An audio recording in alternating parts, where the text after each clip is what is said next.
People say, how do you prove the existence of Allah Jalla wa Ala? Is it logically possible for a person to travel into space? Where is Jannah? What is Al-Baytul Ma'mur?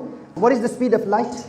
How many galaxies are in the observable universe? What's the rational impossibility? What is logically impossible? But what is the state of the Ummah today? So when we study philosophy, 6 questions must be answered regarding motion and movement. Now those philosophers, those non-Muslims who say it's impossible for Rasulullah sallallahu alaihi wasallam to ascend. Why? Because of cosmic radiation, because of gravity and the absence of oxygen. In 1977, they launched a spacecraft, Voyager 1, from USA, Florida. But Rasulullah sallallahu alaihi wasallam made it a reality 1400 years ago. That it is possible for Rasulullah sallallahu alaihi wasallam to travel into space, to travel above the 7 heavens, to the throne of Allah Jalla wa Ala, and come back, and the bed is still warm. The water of wudu is still flowing. This is a hadith in Sahih Bukhari. Rasulullah sallallahu alaihi wasallam said, "La tufaddiluni ala Yunus." Do not say that I am greater than Yunus. Shaykh al-Islam, Allama Sirajuddin, Ibn al-Mulaqin, he explains this with reference to the qawl of al-Imam al-Malik rahimahullah and Imam al-Haramain, Imam Juwayni rahimahullah. This is not fadila mutlaqa. On the basis of this, do not say Rasulullah sallallahu alaihi wasallam is greater than Yunus alayhi salam. This Imam Malik rahimahullah says, this establishes the tanzih of Allah Jalla wa Ala, that Allah is out of time and space. Rasulullah sallallahu alaihi wasallam undoubtedly is greater than Sayyidina Yunus alayhi salam. Imam al-Haramain, Imam Juwayni rahimahullah says, this is the rad of jihawiyya and mushabbiha and mujassima. This is their rad. And to refute them, Rasulullah sallallahu alaihi wasallam said, do not give me fadila over Yunus. Einstein, he introduced the general theory of relativity and special theory of relativity. Why? Because time is relative. Time can be faster for one person and it can be slower for another person. When Rasulullah sallallahu alayhi wa sallam left his house, Rasulullah sallallahu alayhi wa sallam's blessed head touched a leaf of a tree. It started to move. Rasulullah sallallahu alayhi wa sallam went to the first heaven, the second heaven, the third heaven, the 7th heaven. He met all the prophets of Allah Jalla wa Ala. Then he went to Sidratul Muntaha. Then he went to the throne of Allah Jalla wa Ala. And then beyond the throne of Allah Jalla wa Ala. And when he came back, the leaf was still moving. These 3 surahs are beautifully interlocked. The ma'ani, the mafahim, in light of ilm al-balagha, ilm al-badi'.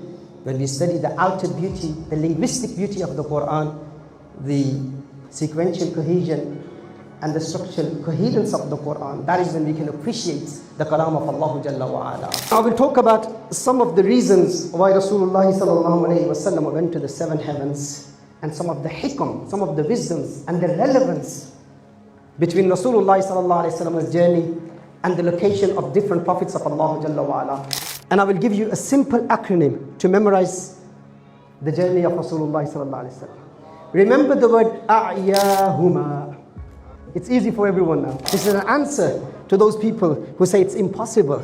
We say, what kind of impossibility is this? Is this rational impossibility or is this habitual impossibility? That is for you to work out, because a lot of people, they get confused between al-hukm al-adi and al-hukm al-aqli.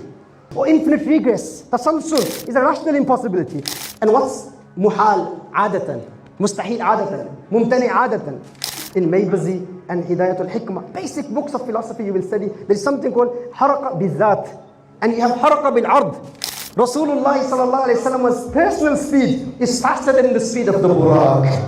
That was Musa alayhi salam's personal speed. Rasulullah sallallahu alayhi wa sallam was not traveling with his personal speed, that was the speed of Buraq, and Musa alayhi salam is faster than the Buraq. So do you see how beautifully the 6 questions of the philosophers are answered within this one verse of the Quran? The muharrik, the mutaharrik, the time of harakah, the beginning of the harakah, the ending of harakah, and the purpose of harakah. Now, to disbelieve in the journey from Al-Masjid al-Haram to Al-Masjid al-Aqsa, that is kufr, because this is explicitly mentioned in the Quran. This is definitive knowledge. This is qat'i. It is qat'i al-thubut and qat'i al-dalala. Again, it's important for all Ahlul Sunnati wal Jama'ah for us to study our Aqeedah.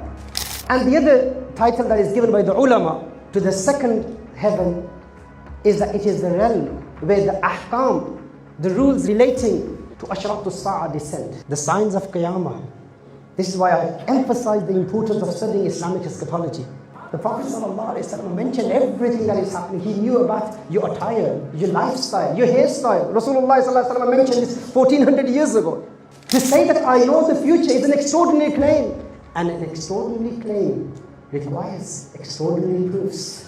And this is not like the predictions of Nostradamus. This is not like the predictions of Joseph Smith or Charles Russell or the old Lady Shipton. Many of the prophecies of Rasulullah ﷺ are fulfilled by the actions of the enemies of Islam. कि sir झुकाले गुमान से गुजरे गुजरने वाले पड़े हैं जहाँ खुद जिहद को लाले किसे बताए किधर गए थे किसे बताए किधर गए थे. This is the journey of Rasulullah sallallahu alaihi wasallam.